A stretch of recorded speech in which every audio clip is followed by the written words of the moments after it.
HTC, HTC, HTC. No, not really. I'm just kidding. Just totally joking. The one to rule them all. If it was a Samsung. Just to go over, Android Weekly is going to change it up a little bit. We're going to do 5 main things, and then just talk to you about the most important news of the week. If there's something really big, I'll do a separate segment on it, but let's try it out. Alright, so first thing, I just want to go over 2 things that are going to have their own separate videos. One is already up, and that is the HTC One. The one that will rule them all for about a month. Then the S4 will probably come out. And that'll be it. So the HTC One, that has its own video already up. Everything you need to know about the HTC. Ubuntu also came to tablets. That was a really cool thing, and that has its own video, so make sure to check that out.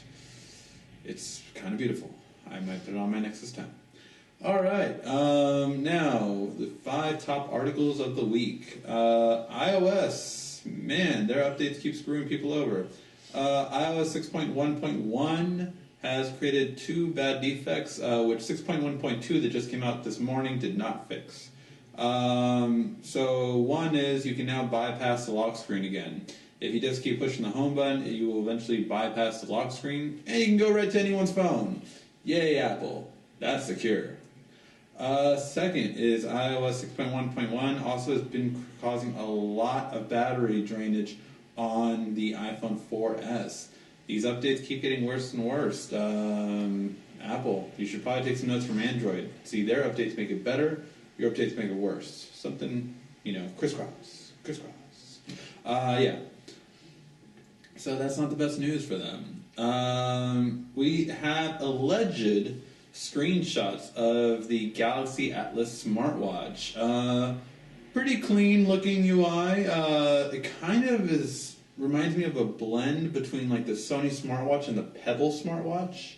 So I don't know if Samsung was just paying attention to the smartwatches that came out, but fairly basic. It had like a picture of your song, your navigation, which is kind of interesting. I'm not sure if that's maybe just like running navigation, the time, and what looks like either to be text messaging or email.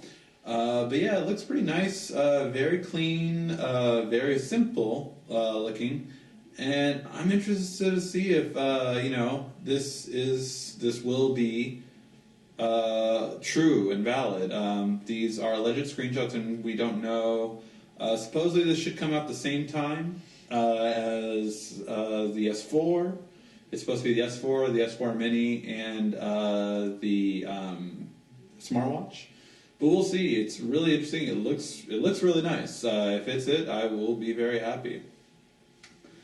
Another article that kind of stood out from Samsung is Samsung unveils a Wi-Fi only Galaxy camera.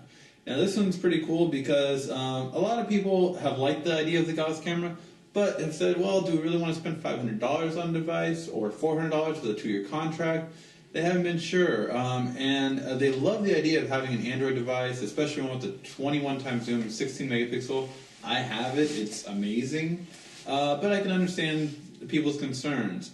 So they are going to have a Wi-Fi only model come out, and we don't know anything else. Literally, it will be a Wi-Fi Galaxy camera only model. It will be released, but no word on when it will be released, pricing, or anything else about it. Hopefully we'll find out next week at MWC, which I will try to get you all the updates I can for that next week. I am really excited about it. Hopefully next year I'll go to Barcelona. Just travel like that would be kind of cool.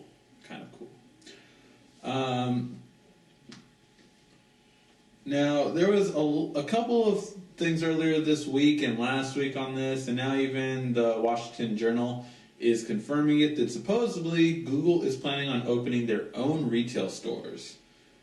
Yes, I would stand out of a Google retail store in a heartbeat. No problem. I will probably be there so much that I could be working there. Yep. So this is kind of interesting. Google as a brick and mortar store is kind of interesting. I love the Google swag. I often buy at Google Store on their website. So I would like them to have those kind of things, and of course, I'm sure they're going to have all Nexus devices as well as Google devices. So like Google TV, Chromebooks, all the Nexus devices, and possibly even Motorola devices since they own them.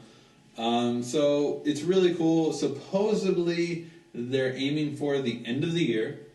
And I think it would be a good idea. I think, they could possibly launch them in the major cities, like Los Angeles, New York. They would probably do them in San Francisco since it's by Mountain View, their headquarters. Dallas, Chicago, Florida, Miami, maybe. These kind of places, test the field, see how it goes. If it goes good, definitely. I have honestly been very excited for Google to make a store or for Samsung to bring their stores to the U.S. I love their stores in Europe. I would work there for free at this point. But it would be really cool. I really like the idea of these kind of places having stores. And on the last article, NVIDIA Tegra 4i has been announced. Now, the Tegra 4 is the high-end processor from NVIDIA. So this is that's the Tegra 4 processor. So that's the high-end one. It's the top of the line. There's nothing that compares to it, and all that kind of stuff. And that is the one codename Wayne. However, there's another one out, which is codename Gray, which is the Tegra 4i processor.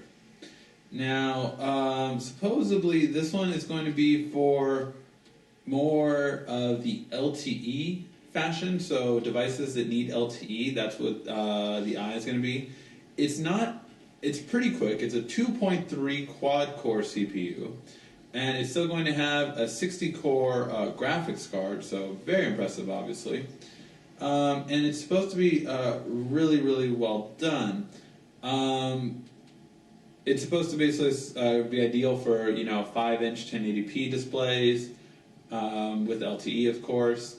And I believe, let me double check. So this is based on the A9 processor, which is the equivalent of last year's processor. So all of last year's processors were built on an architecture called the Cortex A9. The Tegra 4 is built on the Cortex A15, so obviously better. The A9 processor is what the Tegra 4i is built on, but it's just basically like the best of that version it can be. I think this is a great concept. I think NVIDIA needed a good mid-range one so that they can kind of get the Tegra 3 out of the way, because the Tegra 3, it had its issues, especially with web browsing, and I think the Tegra 4i will be great for the mid-range devices, and the Tegra 4 will be great for the high-end devices. I'm really interested in this, and I think it'll be really good for NVIDIA. I'm just wondering on what devices we'll see this on. With the exception of the HTC One X and One X Plus, we didn't really see NVIDIA on any phones really last year. Who will they get? I mean, will Samsung, I would assume, would go with Qualcomm more, because Qualcomm made their S3, so wouldn't they make their S4? Or they would just make their own chips, their Exynos. NVIDIA had a huge backing from Asus last year, and Acer and Toshiba, and those companies. However, those were very lackluster sales, with the exception of the Asus, and supposedly Asus is going to Qualcomm for their next tablet. So I'm really curious. I love a lot of things about NVIDIA. I will get the Iowa for their Tegra 3 to see how it is, because I think the Tegra 3 is great for gaming, but obviously the Tegra 4 will be the best one. So I'm really curious to see how that'll evolve. I think they should stick to what they know best, and that's gaming. Make really devices geared towards gaming, like the Arcos tablet that was for gaming. It was great for that. So yeah, that was the new and quickly enhanced Android Weekly. Hope you guys enjoyed it, and really curious to see what other things we'll see next week at MWC. Thank you for watching. This has been RICKY, the Android Guy.